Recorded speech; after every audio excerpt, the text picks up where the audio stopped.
네,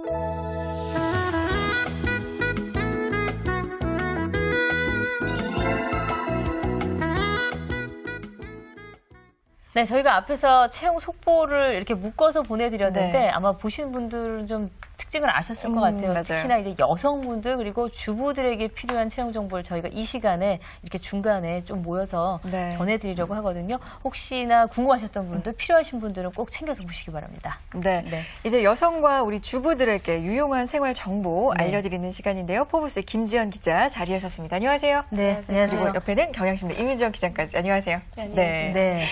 두 분 이렇게 나와 네. 계시는데. 네. 비가 왔어요. 네. 장마철이 시작이 됐네요. 그렇죠. 장마철엔 뭘 주의해야 돼요? 이 신발을 사실은 여자들이 제일 고민하는 게 장화를 신고 다녀야 되나? 장화 신는 분들 많으시더라고요. 요즘에 그게 또 유행이잖아요. 아, 장화 유행이에요? H모 브랜드에서. 아, 네. 그래요? 그럼 나는 왜 이렇게 다 장화를 또 신고 다니나 해갖고, 장화를 신거나 아니면 완전히 그냥 왜 다 터진 거, 빗물 다 들어가는 거, 네. 그거를 어제 그런 분들 엄청나게 봤거든요. 정말 비가 너무 많이 와서. 네. 네. 비가 뭐 한 일주일 이상 더 온다고 하던데 네. 비도 그렇지만 이제 여름이 다가오면서 이제 태양이 굉장히 뜨거워지고 또 자외선이 강해지면서 또 그런 것들도 있고 또 방사능 같은 것도 많아지고 요즘에 네. 또 황사 걱정도 있고 해서 또 여성분들 피부 건강에 굉장히 그렇죠. 좀 주의보가 내렸습니다. 네. 여름철 피부 관리 어떻게 하면 되는지 알아보겠습니다. 아, 네. 이럴 때는 우리가 팩 같은 거 직접 하면서 누워서 해야 붙이고. 되는데.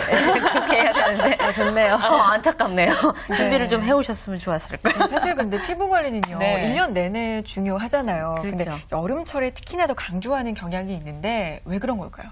아무래도 네. 자외선이 좀 세지고 또 이렇게 습도도 올라가고 지금같이 장마철 같은 경우에는 기온이 올라가면서 습도가 올라가기 때문에 네.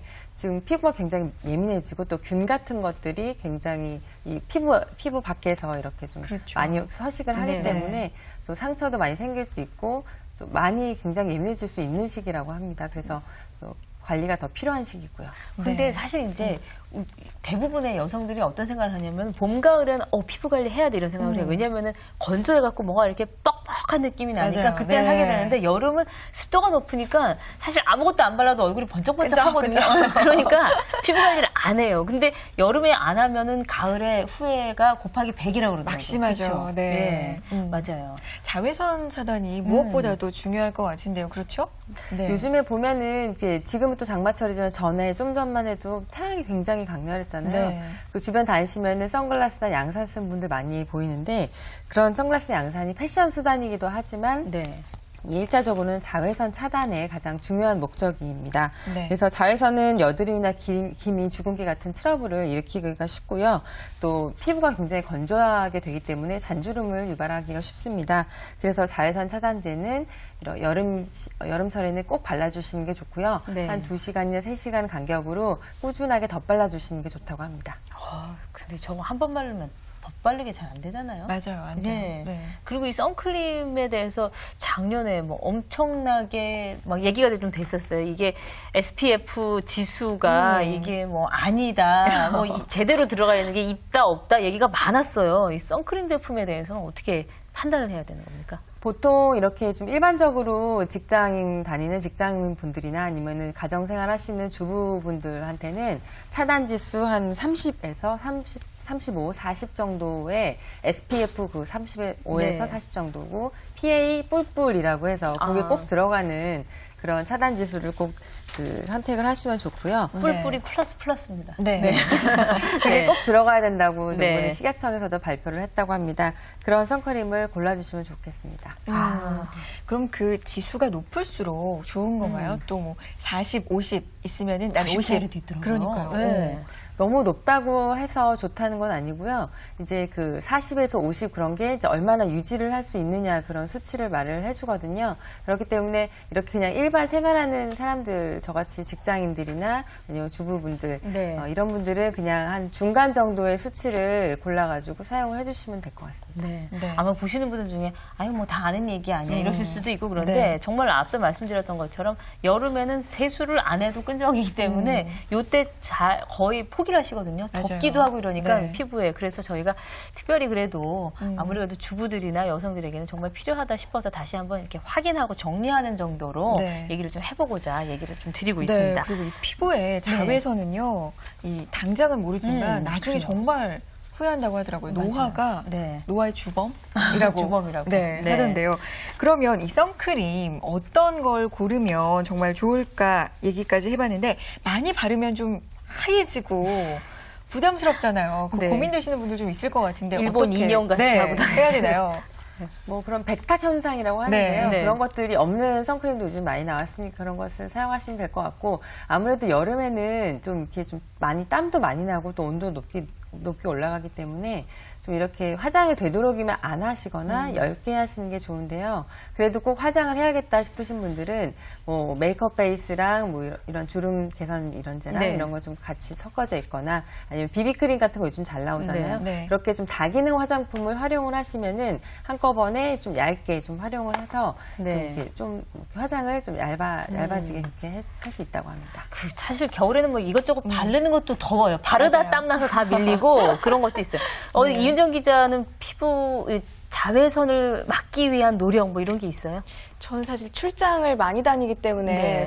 선크림 많이 바르고 다니는데요. 그래도 화장 지고 나면 이 그라디에이션이 있어요. 얼굴 여기는 이제 시꺼멓고 여기 좀 하얀. 네. 그래서 관리를 해야 되는데 네. 이게 또 노화 방제 굉장히 중요하다고 하지만 쉽지 않아요. 왜냐면 선크림은 아침에 바르면 오후에는 다 날아가잖아요. 네, 그래서 그렇죠. 오후에는 어떻게 또 덧발라야 되는지 아니면 세수라고 또 발라야 되는지 걱정이. 그렇죠. 그것도 예. 그러네. 그럼 화장 한 대다 그냥 덧바르는 건가요? 두세 시간에 한 번씩 바르라는 거예요? 예, 그럴 때 이제 피지 분비가 많아지기 때문에 네. 이게 피지 같은 걸 좀 닦아내준 다음에 그 덧발라 주시는 게 좋다고 하더라고요. 네. 그래서 왜 요즘 기름종이 많이 사용하시잖아요. 네. 근데 뭐 한간에 들리는 소문에 의해서는 이 기름종 너무 많이 사용하면 오히려 피지 분비가 더 늘어난다. 그런 네, 소문을 그런 저도 말이 들었었거든요. 있더라고요. 예. 그래서 네. 저도 기름종이 되게 좋아하다가 이제 중간에 안 쓰고 그랬었는데 그거는 근거 없는 얘기라고 아, 합니다. 그래요? 네, 그래서 한번 10번, 12번 계속 써도 무방하다고 하니까요. 이렇게 기름 종이를 자꾸 이렇게 사용을 해서 피지를 없애준 다음에 네. 덧발리더라도 그렇게 하시는 게 좋다고 합니다. 그거 다 딴 사람 줬는데. 진짜로요. 그거 그때 찾아올까요? 준 거 내놓으라고 그랬어. 꽤 많았는데, 이거 안 된다고 그러더라고요. 그래서 그거 모르는 사람한테 이렇게 자, 써. 이러고 줬어요. 네. 아, 그렇군요. 그리고 파우더 자체에 선크림이 네. 그 포함돼 있는? 기능이 아. 네, 들어있는 것도 있으니까요. 그런 것도 활용해 보시면 좋을 것 같고 네. 아무래도 더우니까 여름에는 세안을 많이 하게 되잖아요. 그럼 바르게 세안하는 방법도 참 중요할 것 같거든요. 네, 여름철에 그러잖아요. 화장의 반은 또 닦아내는 것이다라고 얘기를 하는데요. 여름철에는 특히 이제 피부 민감하기 때문에 이 꼼꼼하게 세안을 해주고 그다음에 충분하게 숙면을 취해주는 게 굉장히 중요하다고 합니다. 또 세안은 세안제로 이렇게 닦아내는 것도 중요하지만 네. 세안제로 한 후에 굉장히 이제 여러 번 헹굼을 해주는 네. 게 중요하다고 하는데요. 네. 피부에 세안제가 남아있으면 그게 바로 트러블로 연결이 된다고 하네요. 네. 그래서 헹굼할 때는 반드시 차가운 물로 이렇게 패팅을 해주셔야지 모공도 수축되고 좋다고 합니다. 네. 두 분은 세안은 열심히 하시는 편이세요? 저는 뭐 그냥 밤에 그냥 기절할 때가 많아서 사실 일주일에 한 번 정도는 그냥 이 풀 메이크업하고 다음날 그대로 주무세요? 예, 숙성된 화장을 한다는, 아. 예, 뭐 직원, 옆에 동료분들이, 윤정 씨는 정말 숙성된 화장의 달인이다 이러는데, 지우고 자야 되는 거 정말 잘 아는데요. 네. 너무 피곤할 땐 그냥 티슈로만 겨우 지우고 잘 때도 네. 많아요. 그게 이제 집에 계신 특히 어린 아기 데리고 이제 있는 네. 집들에서 나오는 얘기인데, 이제 애들을 재워야 되잖아요. 일단 사실 애 재우는 네. 게 우선이기 때문에 아침에 뭐 갔다 와서 화장을 하고 난 직장인 엄마들이 그런데요. 이렇게 화장을 안 지운 상태에서 이제 애를 재우면은 네. 사실 애 재우면 애는 안 자고 엄마만 자거든요. 그럼 이제 그 다음에 아침까지 자는 거예요. 그럼 이제 그 얼굴이 그대로 된다는 거예요. 근데 사실은 그렇더라도 어떻게 뭐 알람을 켜놓고라도 일어나셔서 네. 지우셔야 돼요. 이게 세안이 참 중요하잖아요. 그렇죠. 네. 세안을 잘하는 방법은 아까 이제 찬물에 헹구라는 얘기가 있었는데 그거 말고 또 다른 건 없습니까? 세안에 관해서요. 네. 세안에 뭐 관해서. 세안 하시고 나서 이제 뭐 스킨하고 로션 같은 것들을 발라주실 때 네. 요즘에 부스팅 에센스라고 해가지고 네. 한창 이제 모 그 뷰티 프로그램에서 굉장히 인기가 있어가지고 백화점에서 아예 그 품절이 됐었던 국내에서 구할 수 없는 그런 아주 인기 상품이 됐던 부스팅 에센스가 있습니다. 네. 그런 것들이 독소 배출을 해주는데 굉장히 좋다고 해요. 그리고 독소 배출을 해주는데 도와주고 이 남아있는 또 독소 찌꺼기 같은 것들을 단백질로 환원을 시켜줘서 안티에이징 효과도 준다고 합니다. 피부 독소. 무서워요, 독. 독소. 얼굴에 있는 독선 이거 네. 어떻게 해결해야 되냐고요. 예. 그러면 그러니까요. 독소를 좀 제거할 수 있는, 이거 아까 지금 화장품 얘기를 하셨는데, 다른 것들은 또 어떤 게 있어요? 음식도 좀 있을 것 같고요. 네, 그렇죠. 근데 사실 우리 몸은 굉장히 잘 설계가 되어 있어서 스스로 몸에서 독소를 해소하는 그런 기능이 아예 갖춰져 있습니다. 네. 하지만 이제 하루에 한 70억 개 이상의 독소가 몸에서 생겨난다고 해요. 네. 그것들을 다 처리를 할 수가 없으니까 네. 이제 저희가 더 노력을 하게 되면은 그거를 할 수가 있는데요. 네. 반신욕이나 좌욕 같은 것들을 아. 집에서 좀 해주시면은 이 독소가 몸으로 배출이 되는데 굉장히 도움이 된다고 합니다. 네. 그리고 비타민 C가 함유된 음식이나 뭐 브로콜리나 뭐 녹차 이런 것들을 잘 먹어주시면 네. 이게 용해가 돼가지고 빠져나간다고 하네요. 아, 그렇군요. 묵은실에 들어갈 수도 없고, 7억 개라 그러니까 갑자기 끔찍해지는데요. 근데 네. 건강에 좋은 음식이 네, 뭐 피부에도 좋은 네. 거 아닐까라는 생각 드는데 오늘 김지영 기자가 알려주신 내용 지키면 우리도 고현정 피부가 피부 될까요? 될 수 있겠죠? 아무튼 노력을 해보죠. 네, 오늘 여름철 피부 관리법 포브스의 김지영 기자와 함께했습니다. 고맙습니다.